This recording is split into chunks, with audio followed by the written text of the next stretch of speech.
Hello students, कैसे हैं आप सब। उम्मीद करती हूँ कि आप सब खैरियत से होंगे और स्टे इन होम, अपने घरों में खैरियत से हिफाजत के साथ होंगे और सब हिफाजत की इंस्ट्रक्शन को फॉलो करते होंगे जो कि कोरोना वायरस से आपको बचाएंगी।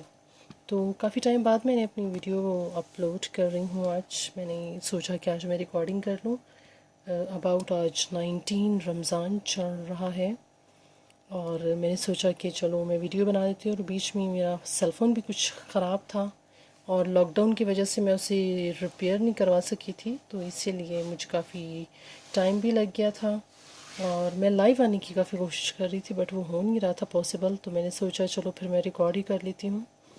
तो हमने लास्ट वीडियो जैसे कि मैंने अपलोड की अपने चैनल पर, तो वो है होमोजीनियस लीनियर इक्वेशन। तो आज का हमारा टॉपिक है non homogeneous equation. Linear equation या equation same as it is है, ठीक है, कुछ भी इसमें चेंज नहीं है। और आपको उम्मीद करती हूँ कि आपको ये समझ भी आ जाएगा और आप इसको अच्छे तरीके से समझ भी लेंगे।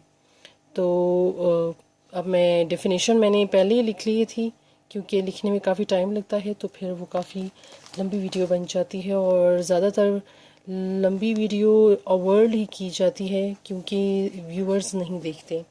तो इसीलिए मैंने सोचा कि मैं इसको थोड़ा शॉर्ट में ही बना लूँ। तो मैंने इसीलिए पहले ही डेफिनेशन राइट कर ली और अब मैं आपको समझा देती हूँ कि से इक्वेशन है क्या, मतलब नॉन होमोजीनियस इक्वेशन किसे कहते हैं। तो फर्स्ट ऑफ ऑल इसकी डेफिनेशन कुछ इस तरीके से दी हुई है। An equation of the from a x plus b y equals to k, ये इक्वेशन है, ठीक है, इसके इक्वल होती है जो कि where A is not equals to zero, B is not equals to zero, K is not equals to zero is called a non homogeneous linear equation in two variables x and y, ठीक है। जैसे कि हमने पहले homogeneous linear equation में पढ़ा था कि वो जो था वो ज़ीरो के इक्वल आता था, a equals to zero, b equals to zero और c इक्वल्स टू ज़ीरो या k equals to zero. Means वो उसमें हमारा आंसर ज़ीरो ही आया था जब हमने उसको सॉल्व किया था।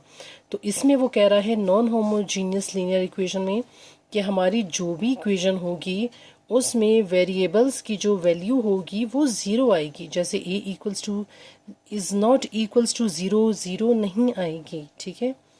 तो आगे उसने कहा है कि टू वेरिएबल्स हमारे पास है x और y। तो सिमिलरली कुछ इक्वेशन इस तरीके से होगी। होमोजीनियस लीनियर इक्वेशन की भी इसी तरीके से इक्वेशन थी और इसकी भी नॉन होमोजीनियस की भी यही इक्वेशन है लीनियर इक्वेशन की। a1x plus b1y plus c1z equals to k1, ठीक है, ये पूरी इक्वेशन k1 को रिप्रेजेंट करती है।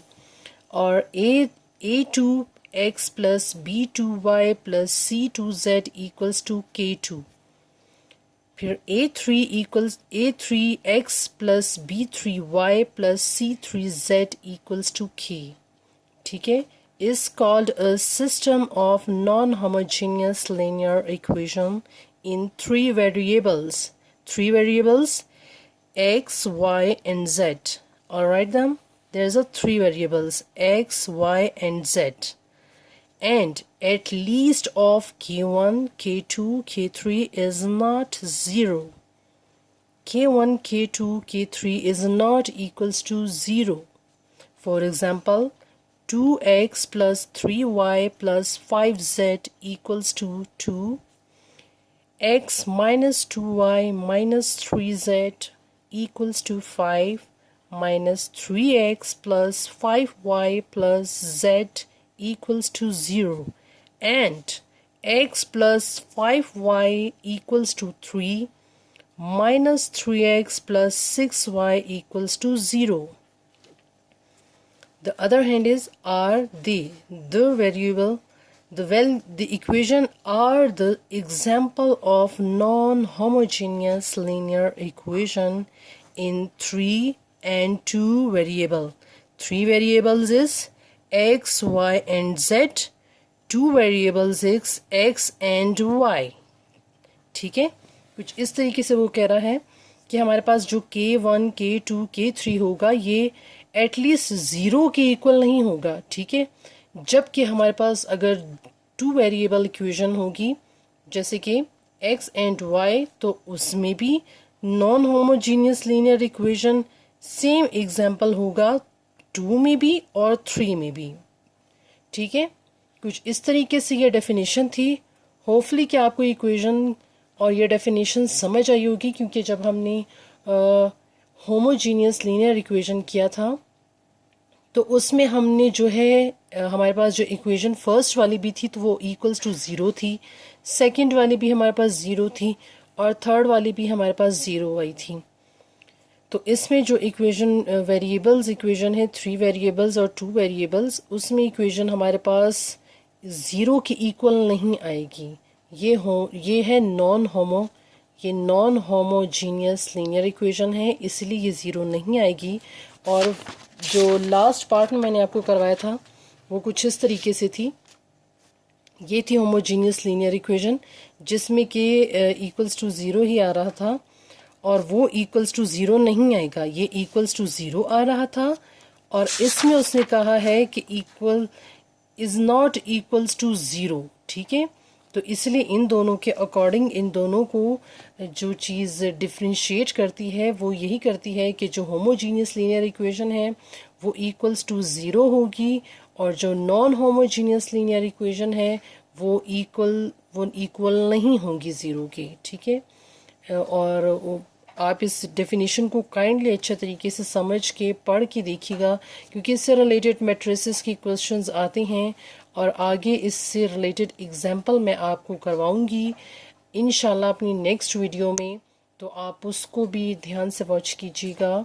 और अगर कुछ भी समझ नहीं आता, वैसे तो मैं अपनी हर वीडियो में आपको यही सजेस्ट करती हूँ कि आप जो मैं असाइनमेंट आपको एज अ सॉल्व करने के लिए देती हूँ, काइंडली आप उसको सॉल्व कीजिए और आप मुझे बताइए कि आपसे सॉल्व हुआ नहीं हुआ, कौन सी आपको डिफ़िकल्टीज आई किस किस स्टेप में, और क्या आपसे सॉल्व नहीं हुआ, कौन सा स्टेप आप भूल गए या आपको नहीं आपसे सॉल्व हुआ, या असाइनमेंट ही आपने नहीं किया, ताकि मैं आपको उससे रिलेटेड वीडियो बना दूँ ताकि आप उसको देखिए।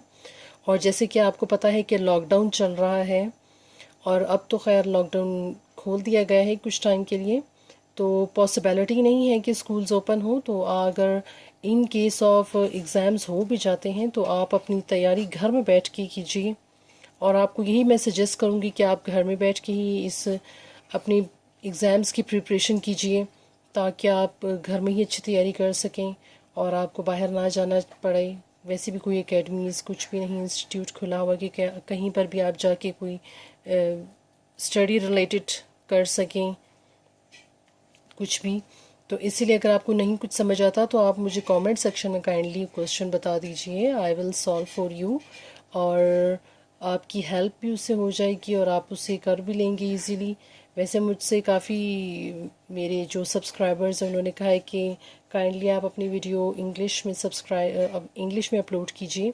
तो मैंने यही सोचा है कि मैं उनके लिए सब टाइटल टाइप कर दूंगी, ताकि सब टाइटल से वो मेरी वीडियो को अंडरस्टैंड कर सकें कि मैं उनको क्या समझाना चाह रही हूँ, क्योंकि most of the peoples is foreigner और आई थॉट कि उनको उर्दू समझ नहीं आती, जो कि हम पाकिस्तानियों की कौमी लैंग्वेज है, नेशनल लैंग्वेज है। तो आप लोगों के लिए तो इतना ही फ़िलहाल। तो इससे रिलेटेड क्वेश्चन जो एग्ज़ाम्पल होगा वो मैं आपको नेक्स्ट वीडियो में अपलोड करूँगी, ताकि आप उसको भी वॉच कीजिए और आपको समझ आ सके। और आप इसकी काइंडली हम्बल रिक्वेस्ट है सब स्टूडेंट से कि काइंडली घर में बैठ के स्टडी कीजिए, stay at home and learn your study, और अपनी एग्ज़ाम्स की प्रिपरेशन भी काइंडली घर में बैठ के कर लीजिए, ताकि आपको on the spot in case of अगर सडन टाइम पर एग्ज़ाम्स हो जाते हैं और आपकी प्रिपरेशन नहीं होगी तो आप अच्छा रिज़ल्ट नहीं लेकर आएंगे, तो वो एक अच्छी बात नहीं रहती। तो आप काइंडली घर में बैठ के कीजिए तैयारी इसकी। और मेरी वीडियो को जो मेरे न्यू सब्सक्राइबर हैं मेरे चैनल पर जो न्यू हैं वो काइंडली मेरे चैनल को सब्सक्राइब कीजिए, मेरी वीडियो को लाइक कीजिए, और कमेंट सेक्शन में कुछ नहीं समझ आता तो कमेंट सेक्शन में मुझे बताइए। और अब तक के लिए इतना ही, और अब मैं आपसे इजाज़त चाहती हूँ। खुदा हाफिज़। अपना बहुत सारा ख्याल रखिएगा और कोरोना वायरस से बचे रहिएगा।